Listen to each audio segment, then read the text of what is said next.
मैं मुराद साहब बैठ जाएं जी।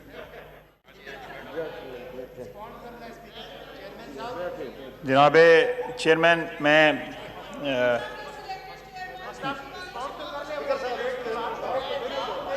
जनाब चेयरमैन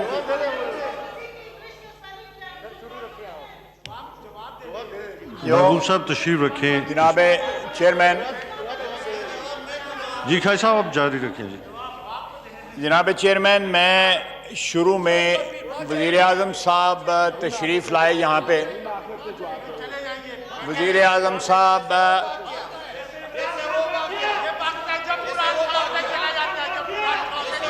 नो क्रॉस टॉक जी। अली मोहम्मद खान साहब अपनी साइड से। जनाब खाजी साहब एक मिनट तशरीफ रखें। वज़ीर आज़म की तकरीर में भी यही कुछ होगा। एक मिनट तशरीफ रखें जी। अली मोहम्मद खान साहब अपने मेंबरान को और नवीद कमर साहब आप अपने साइड्स को देखें, जो डिसाइड हुए उसके मुताबिक जी। खाजी जनाब चेयरमैन, मैं जो वज़ीर आज़म साहब ने जो आज तकरीर की है,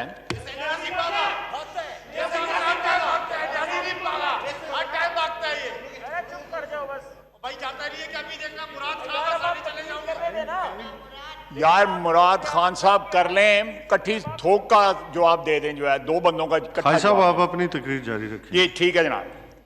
जनाब चेयरमैन, सबसे पहले मैं वज़ीर आज़म साहब की तकरीर में जो उन्होंने तारीख के मुतल्लक जो एक लेक्चर दिया है, मैं उसकी कुरेक्शन कर दी। मुगलिया ख़ानदान ने 1526 से लेके 1707 तक 6 बादशाह थे और 1707 से लेके 1857 तक 14 बादशाह थे। जो उन्होंने बताई है तारीख जो है कि औरंगजेब के बाद 6 बादशाह 13 साल में ख़त्म हो गए।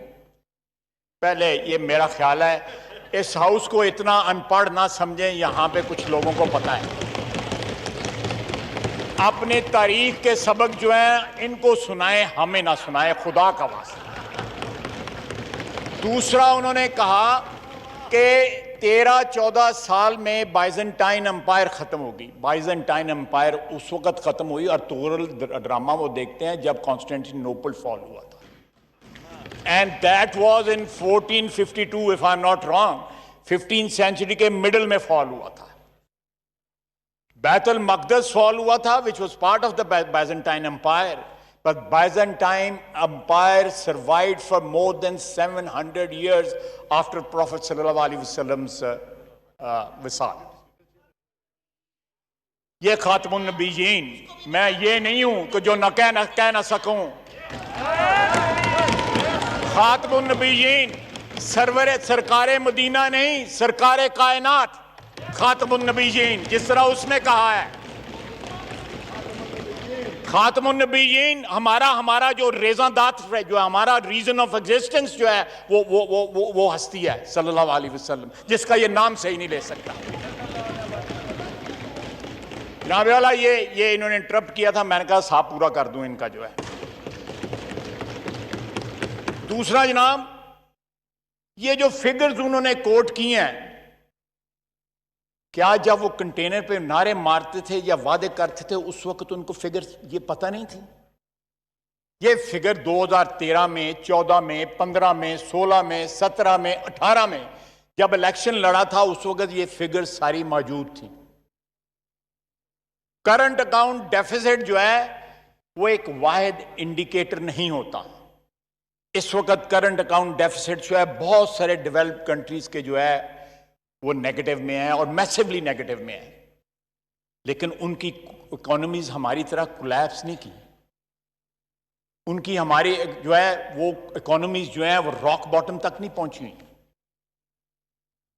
हमने मशीनरी इंपोर्ट की बिजली घरों के लिए, डेवलपमेंट के लिए।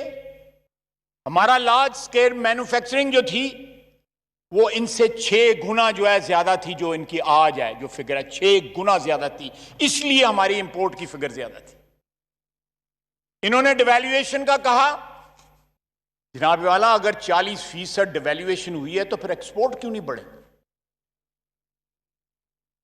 उसके बाद इन्होंने कहा कि हमने लॉन्ग टर्म में कन्वर्ट कर दिए हैं। जनाब वाला, मैंने अपनी तकरीर में कहा था कि 10.26 से 10.96 एवरेज रेट चला गया है। यह रीप्रोफाइलिंग की वजह से इंटरेस्ट रेट बढ़ गया, सस्ता नहीं हुआ। ये थोड़ा सा किसी से ट्यूटरिंग ही ले लें। अगर अपने साथियों की बात नहीं मानते, कोई बाहर से बंदा ले आए जो इनको तारीख का सबक दे, जो इनको माशियात का सबक दे।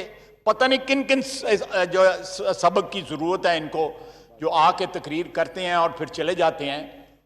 जनाब वाला, जिस तरह बिलावल भुट्टो जरदारी साहब ने कहा है, हमारे साथ से किसी टीवी के ऊपर, किसी चैनल के ऊपर जो है ये मुनाजरा कर लें।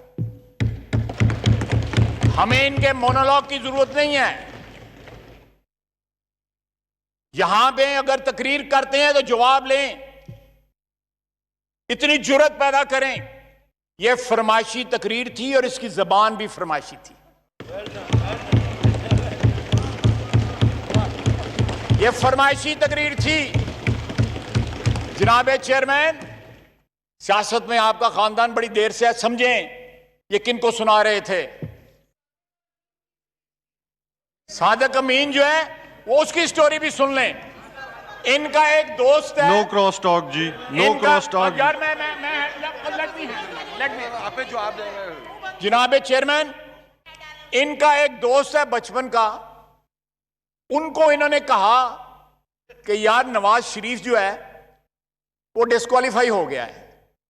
अब मैं और जहांगीर तरीन हूं, दोनों तो हम डिस्क्वालीफाई नहीं हो सकते, लेकिन अगर दोनों क्वालिफाई हो गए तो नवाज शरीफ ने बहुत ज्यादा शोर मचाना है। तो मेरा ख्याल है कि जहांगीर तरीन जो है वो डिस्क्वालीफाई हो जाए, मैं तो बच जाऊंगा, मुझे तो डिस्क्वालीफाई नहीं कर सकते। ये फैसले से पहले वो उस दोस्त, मैं उस दोस्त का नाम भी बता सकता हूं, लेकिन अमानतन किसी वक्त कहा, मजबूर किया गया, मैं नाम भी बता दूंगा। और ये बात जो है मैंने ट्वीट भी की।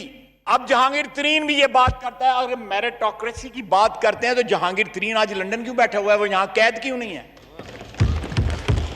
ये मेरिट है, ये मेरिट है।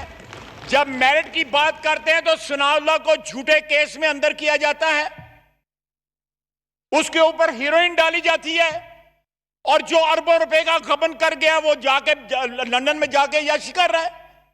ये मेरिट है, ये रियासत मदीना का मेरिट है, जहां पे वो एक सफ में खड़े होते थे।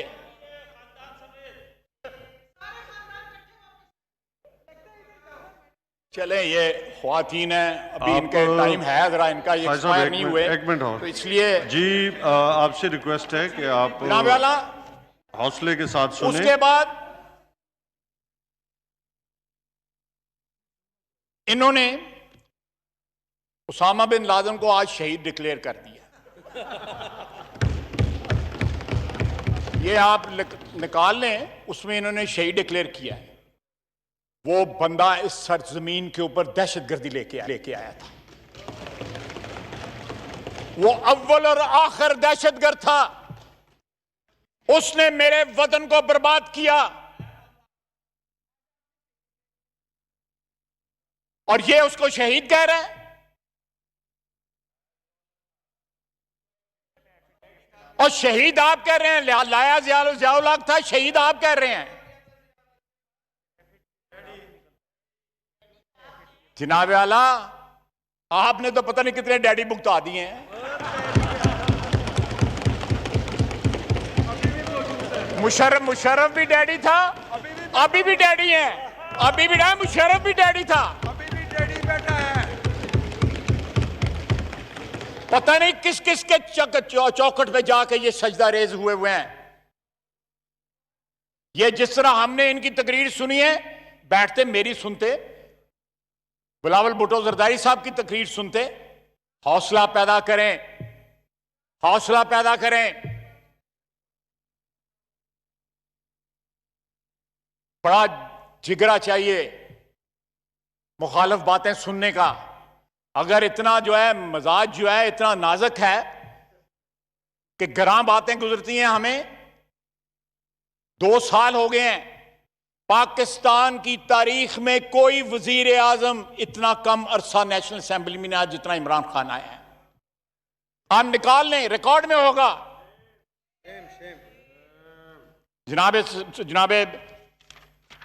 चेयरमैन,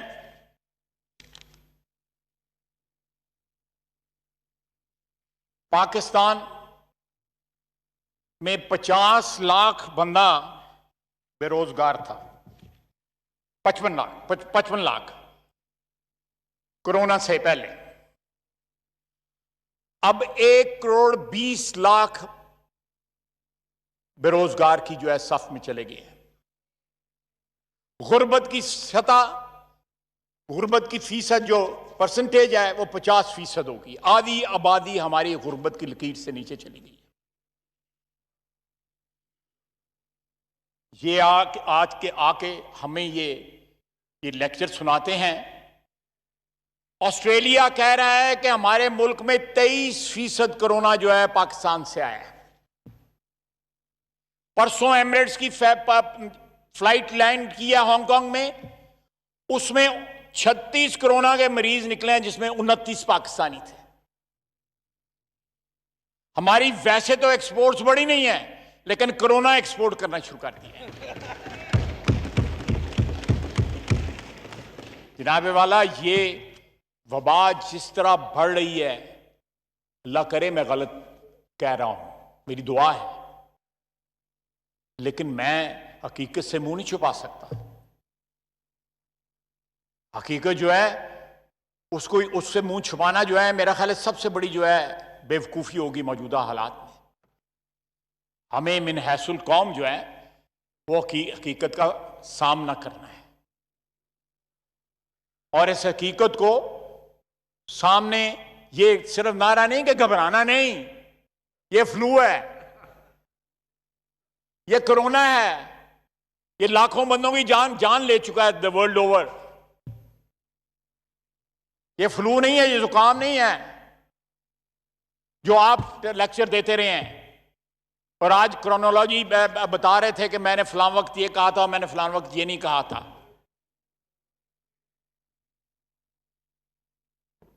ये जो अपोलोजेटिक टोन थी आज इनकी, जो टोन थी इनकी तकरीर में,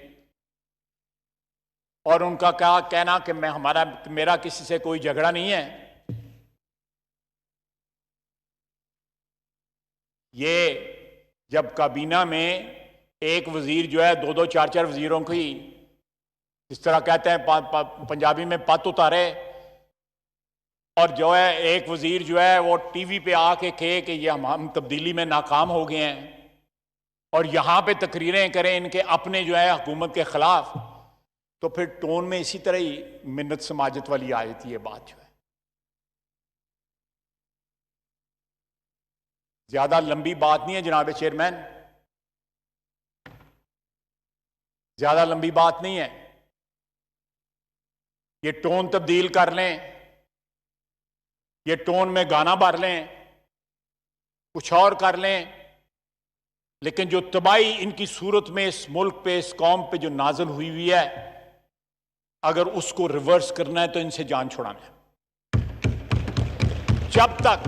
जब तक मासूफ कुर्सी में बैठे हुए हैं, तबाही का साइकिल जो है वो रिवर्स नहीं होगा इस मुल्क में। ये तबाही की अलामत, मईशत की तबाही, सेहत की तबाही, फॉरेन पॉलिसी की तबाही, और कश्मीरी रो रहे हैं। और आपने 182, 86 जिस तरह बिलावल भुट्टो साहब कह रहे थे, उनको वोट दिलवा दिए, और फिर कहते हैं क्या क़यामत आ गई अगर वो सिक्योरिटी काउंसिल का गैर मुस्तकिल मेंबर बनना कोई बड़ी बात नहीं है, लेकिन 192 में 184 वोट लेना बहुत बड़ी बात है। हमारे तमाम सो कॉल्ड ब्रादर मुल्क जो है, उन्होंने अललान जो है उनको वोट दिया, इंडिया को वोट दिया। लोग नॉर्मली 150 या 160 या 140, 45 के ऊपर इलेक्ट होते हैं, वो 184 पे इलेक्ट हुआ है। Face the reality, head on face the reality, चाहे वो फॉरेन पॉलिसी हो या पब्लिक हेल्थ हो या इकोनॉमी हो, एवरीथिंग इज एलिंग एंड कोलैप्सिंग। और आप यहां पे आके हमें अपीज करने की कोशिश कर रहे हैं। इट्स टू लेट जनाब वजीर आजम, इट्स टू लेट। पानी सर से गुजर चुका है। ये बजट जो है, ये बजट नहीं है, ये एक टेम्पररी, अभी तो ये इनका सिलसिला जारी है। फ्लर्टेशन जो है IMF से अभी भी हो रही है। हमें कहा जा रहा है कि यहां पे FATF के लिए लेजिस्लेशन करो, 14-15 जो हमें लिस्ट दी गई है स्पीकर साहब की तरफ से लेजिस्लेशन की। आपने पिछले 2 साल में कहीं गुंजाइश छोड़ी है कि अपोजिशन आपसे कोऑपरेट करे? मैं फिर कहूंगा,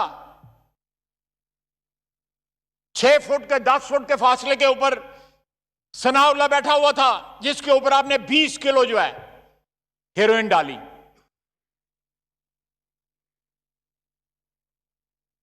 ये जनाब अली, ये सियासत तो जो है हमारे छोटे शहरों में, कस्बों में, थानों में होती है, जो वजीर आजम साहब ने की है इस 2 साल में इस मुल्क के। बुला लेते हैं SHO, 2 छितर लगाता है और कहता है जाके चौधरी को सलाम करो।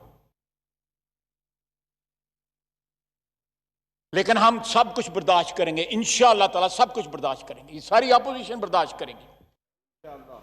And we will witness his downfall, rather elimination from politics. ये खुद कोरोना है इस मुल्क को जो चिमट गया हुआ है।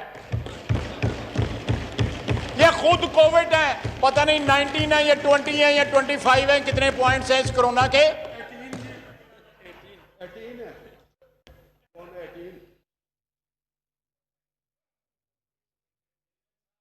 वो कहते हैं जी तो वो जो बिल गेट्स का नाम बिल क्यों है कि वो गेट के नीचे से बिल आता है बिजली का।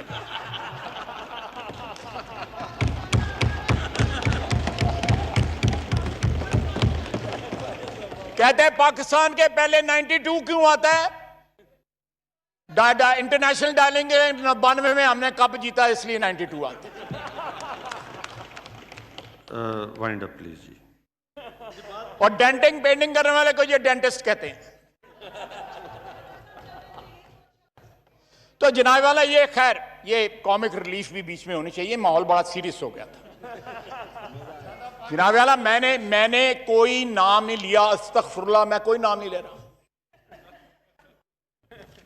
जनाब वाला, मैं बिल्कुल, आपने हुक्म फरमाया, मैं वाइंड अप करता हूं, लेकिन मैं आखिर में ये याद जरूर करवाऊंगा वज़ीर आज़म साहब का, जितने दिन भी वो रह गए हैं उनके, कि अपने वादे जो हैं जब ये कर रहे थे उस वक्त भी फिगर्स जो है चेक कर लेते कि किन वादों पे बेस वादे, किन फिगर्स पे ये बेस्ड वादे उनको करने चाहिए थे।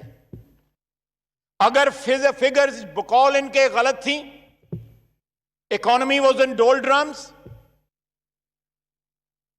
सब कुछ तबाही का शिकार हो चुका था, तो वादे ना करते। अगर इन्होंने वादे झूठे, फिर या तो रिवर्स कर लें कि वादे झूठे थे और फिगर्स ठीक थी। आज भी खड़े होकर टोटल डेट की जो है हमारी फिगर्स जो है वो गलत बता रहे थे। जनाब वाला, ये फिगर्स आप जो मर्जी बना लें, जो रियलिटी है रियलिटी है।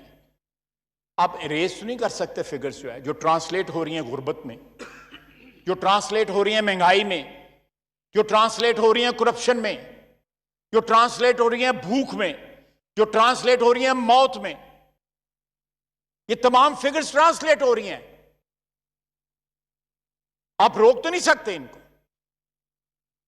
तो यहां पे आके एक तो खुदा का वास्ता है, ये तारीख जुग्राफिया का लेक्चर हमें ना दिया करें। He is very deficient. उनका इतना नॉलेज डेफिशिएंट है जिसका कोई हिसाब ही नहीं। जिस किताब का उन्होंने रेफरेंस दिया उसको दोबारा जाके पढ़ें।